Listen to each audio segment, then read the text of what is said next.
علی بھی اگلا سوال ہے، جس طرح حاجی لوگ احرام کی حالت میں اپنے ناخن اور بال نہیں کاٹ سکتے یہاں تک کہ قربانی نہ ہو جائے، کیا عید قربان کی قربانی کے لیے قربانی کرنے والے کا بھی یہی حکم ہے؟ ہاں جی، اس درجے میں تو نہیں ہے جو احرام کی پابندیاں ہیں۔ احرام کی پابندیوں میں تو آپ میاں بیوی کا جو تعلق ہے وہ بھی قائم نہیں کر سکتے، اور نہ تو ضروری بال، نہ غیر ضروری بال، نہ ناخن یا مونچھوں کو تراشنا، کچھ بھی نہیں کر سکتے جتنے دن آپ نے احرام پہنا ہوا ہے۔ حج تمتع میں تو وہ چند دن کی پابندی ہے، لیکن حج قران کے اندر تو ایک لانگ پیریڈ آف ٹائم ہے، مشکل وقت ہوتا ہے، ایک چیز کا آپ نے دھیان رکھنا ہے اس میں۔ تو اس میں آپ نے یعنی ایون زور سے داڑھی کا خلال بھی نہیں کرنا کہ جس سے بال ٹوٹ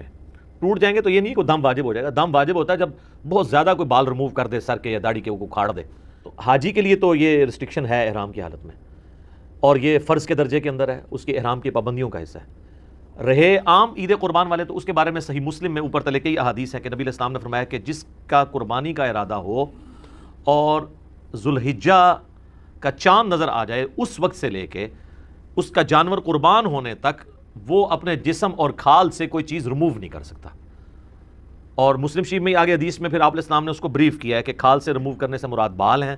جسم سے ریموو کرنے سے مراد ناخن ہے، نہ مونچھیں پست ہو سکتی ہیں، نہ شیو کوئی کر سکتا ہے، نہ داڑھی چھوٹی کروا سکتا ہے، نہ زیر ناف بالوں کو صاف کیا جا سکتا ہے۔ یہ ساری پابندیاں آپ نے کرنی، یہ سنت ہیں۔ غیر حاجی کے لیے یہ واجب نہیں، سنت ہے، اور وہ بھی اس کے لیے جو قربانی کر رہا ہے۔ تو ظاہر قربانی جب وہ کر رہا ہے پورے گھر کی طرف سے، تو پورے گھر میں جتنے بالغ ہیں ان کو یہ پابندی سے گزرنا پڑے گا، ان کو یہ پابندی کرنی ہوگی۔ اس لیے آپ دیکھتے ہیں کہ جو لوگ مونچھیں بہت پست رکھتے ہیں ان قربانی کے دنوں میں، ہماری بھی ایک آدھ ریکارڈنگ تو آئی جاتی ہوتی ہے ہر سال، تو اس میں مونچھیں بڑی ہوتی ہیں، لوگ نیچے کمنٹس کرتے ہیں نہیں لگتا ہے مونچھیں رکھ لی ہیں، مونچھیں نہیں رکھی ہوتی، وہ اس کی وجہ سے بڑی ہو جاتی ہیں۔ تو نبی علیہ السلام نے اس کو مشروع فرمایا،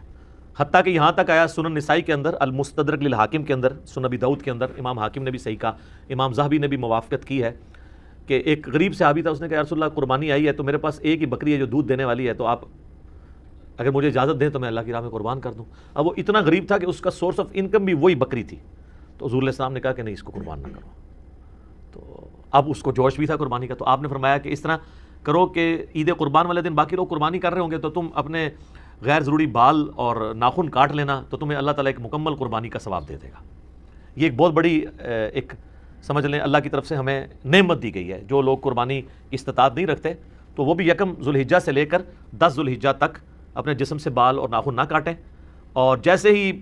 قربان گاہ میں پہلی قربانی ہو اس کے بعد وہ ناخن اور بال کاٹ لیں تو ان کو پوری قربانی کا ثواب مل جائے گا۔ اور جو دوسرا حاجی ہے نا، جو عام قربان کرنے والا ہے، اس کا جب تک اپنا جانور قربان نہیں ہوتا وہ اپنے بال ریموو نہیں کر سکتا۔ اسی طریقے سے حاجی بھی جب تک وہ اپنا جانور قربان نہیں کرتا وہ اپنے جسم کے بالوں کو اور ناخنوں کو نہیں کاٹ سکتا۔ تو یہ یعنی اس اعتبار سے پابندی سنت کے درجے میں ہے۔ عام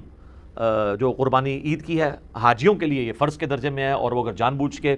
بال ریموو کر دیں گے، ایک اچھا خاصا حصہ کو مونچھیں مونڈ دیتا ہے، تو پھر اسے پھر ایک دم دینا پڑے گا، یعنی ایک جانور حرم کی حدود کے اندر قربان کرنا پڑے گا۔ باقی ایک حاجی نے یوں ہاتھ پھیرا، اسے یاد نہیں تھا، یا وہ سر پہ ہاتھ زور سے پھر گیا اور اس سے 2-4 بال ریموو ہو گئے، تو اس کی وجہ سے لوگ بیچارے ادھر بھی اتنے پریشان پھر رہے ہوتے ہیں احرام والے کے، پتہ نہیں وہ داڑھی میں ایسے ظاہر ہے کہ ہماری عام پریکٹس تو نہیں ہے، وہ کسی نے یوں کھجلی کی تو ایک بال آ گیا، وہ کہتے لو جی دم واجب ہو گیا، دم واجب ہو گیا، دم تین جو ہے ادھر بم ہو گیا،